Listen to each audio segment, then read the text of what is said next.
mag-expect ka na kahit papaano, in one way or another, na magkakaroon ng mga problema.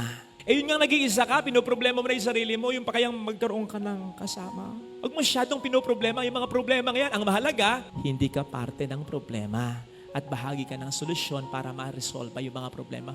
Makadiyos at makataong pamamaraan ng pagtatama ng tao. Pero kung hindi man siya magbago sa pamamagitan ng parang ito, di mo na dalahin niya na yun. Yung burden ay nasa kanya na at wala na sa'yo. Tama po na mahirap ito, pero hindi kaya mahirap. Ito ang magpapa-worth it ng lahat ng ating pagsisikap. Narinig natin sa ating unang pagbasa ang simula ng sulat ni San Pablo sa mga taga-Korinto. May malalaki kasing problema ang mga unang Kristiyano dito, kaya sinulatan agad ni San Pablo. Pero bago po natin alamin kung ano ang nilalaman ng first part ng sulat na ito, alamin muna po natin kung ano yung ilan sa malalaking problema na ina-address ni San Pablo sa mga taga-Korinto. Sapagkat alam ko namang interesado, lalong-lalo na ang mga marites dito.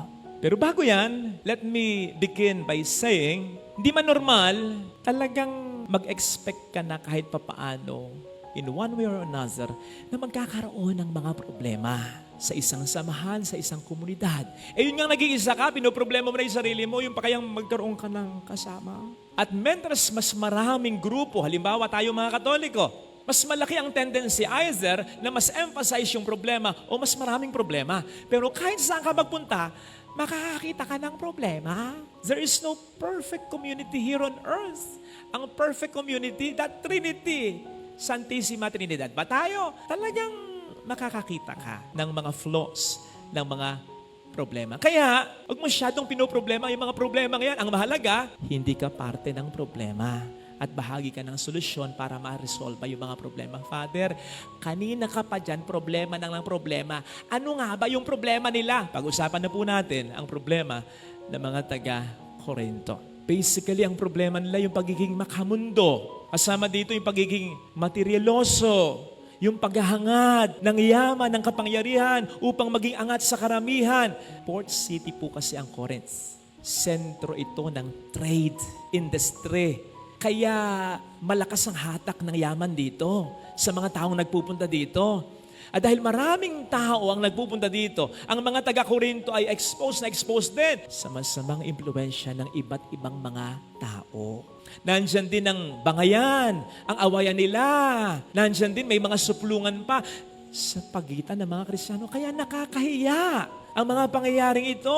Nandyan ang division among them. Yung rift or yung pagkakaiwalay ng mayaman at ng mga nasa laylayan sa lipunan. Kaya nga nasa sacrifice nila, pati ang kanilang banal na pagdiriwang, na dapat ang esensya ng misa o Eucharistia ay pagkakaisa. Pero dahil dyan ay parang ang pagkasalo-salo nila ay nababastos na nga nila. Pero palagay ko ang pinakasukdulan ng kanilang problema ay ang kanilang pagiging karnal, yung marami sa kanila. Kasama dito yung pagpatol sa prostitutes. Maraming prostitutes sa Corinth. Kasama dito yung sex outside marriages. At kasama dito yung pakikipagtalik kahit sa mga kamag-anak na malalapit, like incest. Imagine that. Ganyang katindi yung problema, kaya sumulat si San Pablo.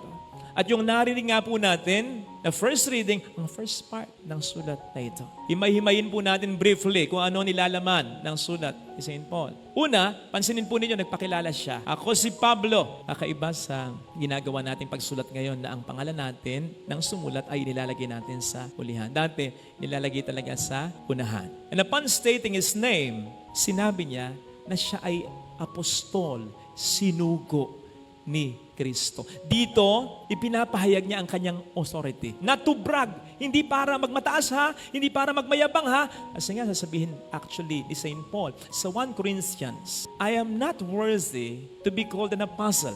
I am the least of the apostles. Because at one point, I firstly persecuted and oppressed the church. So, hindi siya karapat-dapat para sa kanya na maging apostol. Kaya lang niya sinasabi na siya ay apostol. Ang ibig sabihin ng apostol, sinugo. Sinong nagsugo sa kanya? kanya, hindi ang kanyang sarili, kundi ang Panginoon. Alam naman natin ang kanyang naging istorya, di ba? Kasi kung tatanungin siya, ayaw niya yun. Bakit? Ikaw ba naman yung isusugo sa mga dating pinipersecute mo? Malamang isa dyan, dalawa dyan kamag-anak ng mga pinapatay mo, ng mga pinapahirapan mo. Gusto mo ba yun? Ayaw ni St. Paul noon. Pero kaya niya sinasabi siya'y sinugo ng ating Panginoong Jesucristo. Hindi yun para sa kanya, kundi para sa kanila, para makinig sila at upang maging maayos na ang buhay nila. Nagigets niyo po ba? So kumukuha ng authority si St. Paul, hindi sa kanyang sarili, kundi sa Diyos. Upang sa kanyang mga sasabihin, sulat niya sa mga taga-Korinto, makinig sila. So yun po yung first part. Yung second part doon, ay ni-remind ni St. Paul ang mga taga-Corinth ng kanilang identity. Binabasa ko sa Tagalog, hindi kita yung sinasabi sa English. Ang sabi sa English ay, you are sanctified in Christ Jesus, called to be holy. Ang identity nila ay holy, sanctified. Yun ang ating identity actually. Sapagkat for us, Jesus died. Sulyapan mo nga yung katabi mo. Mukha bang banal? Father, mukhang bangag. Father, si Lola, mukha namang banal, pero mukha ring bungal. Joke lang. Tayong lahat ay mga banal.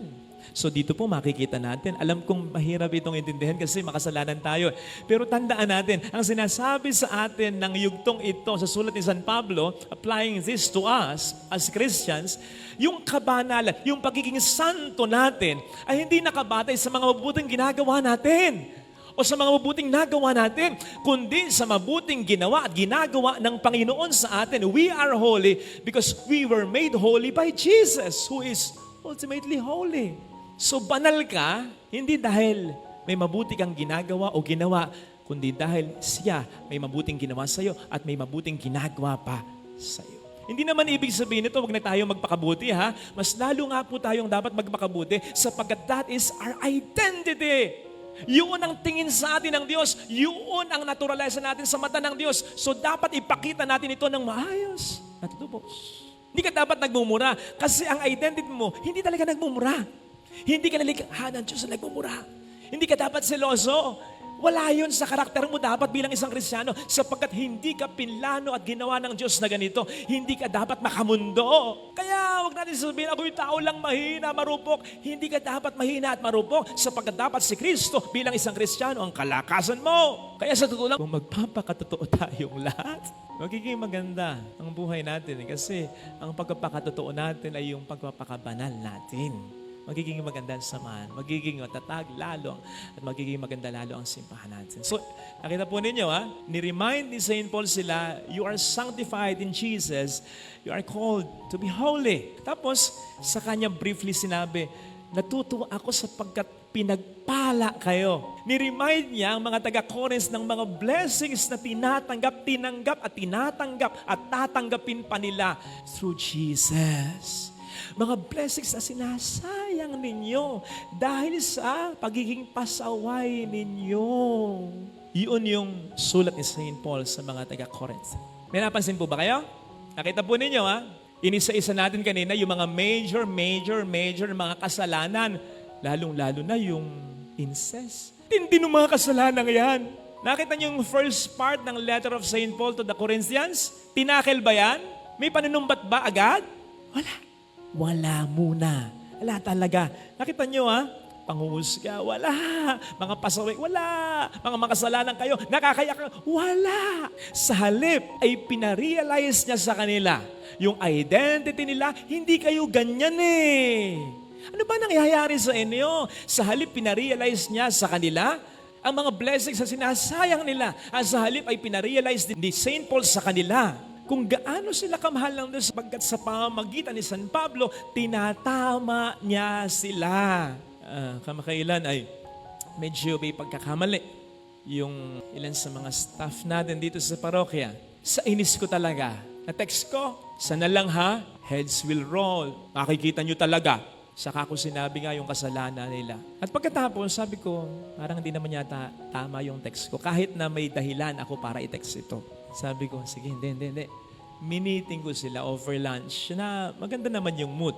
Actually, may sasama pang isang tao na hindi naman bahagi ng staff. Sabi ko, "Kuya engineer, labas ka muna." Ayoko kasi marinig ng iba. Gusto ko kami-kami lang talaga. Tapos, sa isang malumanay na tono, sabi ko sa kanila habang kumakain, "Ohoy, mga kapatid, kinuha ko kayo dito kasi masipag kayo, mabait kayo, madiskarte kayo. Huwag niyong pabayaang mawala yun. Wag. Sapagkat yun kayo eh.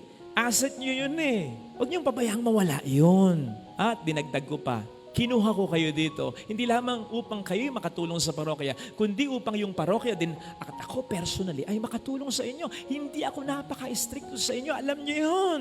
Sana nakikita niyo yun. Huwag niyong sayangin yun. Mga kapatid, alam ko na hindi ko minsan nag-work yung taktikang ganito, yung style na ganito, yung diplomasyang ganito, yung pagiging, I should say, makadiyos at makataong pamamaraan ng pagtatama ng tao. Pero kung hindi man siya magbago sa pamamagitan ng parang ito, hindi mo na dalahin niya na yun. So ibig sabihin, lahat ng paraan ay na-exhaust mo na para sa kanya. Kung hindi man siya magbago, cargo na niya. Parang ayaw niyong manibala. Parang hindi kayo kumbinsido. O sige nga, for the persons na ayaw ng sinasabi ko, sige. Sa palagay mo ba, nag-improve siya dahil sa pagmumura mo? Sa palagay mo ba, nabago na siya dahil sa paniniis mo? Sa palagay mo, nabago na siya dahil sa panghihiya mo? Yung kulang na lang sabihin mo sa kanya na wala siyang kwenta. At kung may choice ka, ayaw mo na sa kanya. Ay sigurado, yun pa ang mas nagpapalala sa kanya at mas nagpapalala ng relasyon nyo sa isa't isa. Sinasabi sa Ebanghelyo, tayo yung mga lingkod ng Panginoon, ha? At bilang mga lingkod niya, ang unang-una nating responsibilidad, tandaan natin, ay ang pamilya natin. Sa Ebanghelyo, yung kanyang mga kapwa alipin, sa konteksto natin, yung kapwa rin natin. Pero first and foremost, una dyan ang pamilya natin. Sila ang dapat nating ikahit. Ang pagmamahal ng Diyos ay unang dapat maramdaman nila sa pamamagitan natin. Yung pagmamahal ng Diyos, yung pagpapatawad ng Diyos, yung concern ng Diyos, yung peace ng pasensya ng Diyos, dapat yun ay unang maramdaman mula sa Diyos, papunta sa atin, through us, to our family. Tama po na mahirap ito. Pero hindi kaya mahirap. Ito ang magpapa-worth it ng lahat ng ating pagsisikap. Kung yung mga hardcore na mga makasalanan na itama kahit papaano ng style na ganito ni San Pablo, makadiyos at makatao, yung asawa mo pa kaya, yung anak mo pa kaya, yung kapatid mo pa kaya, yung magulang mo pa kaya. Again, kung hindi man yun makapagpabago sa kanya, sinisigurado ko sa iyo na darating yung pagkakataon, yun ay pagsisisihan niya. Kahit wala na siya at wala ka na. Kahit na hindi na mabubuo muli kayong dalawa, sinisigurado ko sa iyo. Isip-isipin niya yun. Sa lahat ng tao na po pwedeng mag-give up, ikaw talaga ang nanatili sa kanya. Hindi ba't yun naman talaga ang impyerno? Ang impyerno, katulad ng sabi ko minsan sa sermon ko, ay ang Diyos, mahal na mahal ako pero binaliwala ako Yun ang impyerno. So ganun din yung mahal na mahal ako ng asawa ko. Mahal na mahal ako ng anak ko Mahal na mahal ako ng kapatid ko. Sa kabila ng mga ginawa ko, nandyan pa rin siya para sa akin, pero yun ay binaliwala ko. Ay, imbis na ikaw ang magdala sa konsensya mo, parang hindi ko na-exhaust lahat. Parang dapat nagtiyaga pa ako sa kanya. Siya ang magdadala, hindi ikaw. Yung burden ay nasa kanya na at wala na sa iyo. Ito sana mga kapatid, ang ating pagdasal bilang biyaya ng banal na misa.